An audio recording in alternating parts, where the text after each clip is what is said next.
معارك عنيفة شهدتها مدينة لوهانسك إحدى معاقل المتمردين في شرق أوكرانيا. القوات الأوكرانية تمكنت من استعادة السيطرة على مركز للشرطة في المدينة، بينما قام المتمردون الموالون لروسيا بإسقاط طائرة للجيش الأوكراني.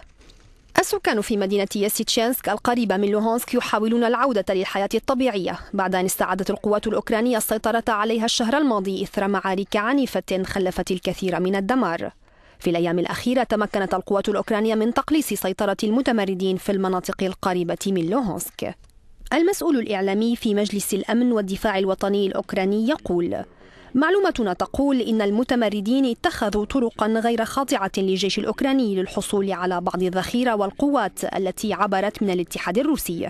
في الوقت الراهن لا يمكننا إعطاء رقم دقيق عن عددهم، لكننا نتحقق من تلك المعلومات.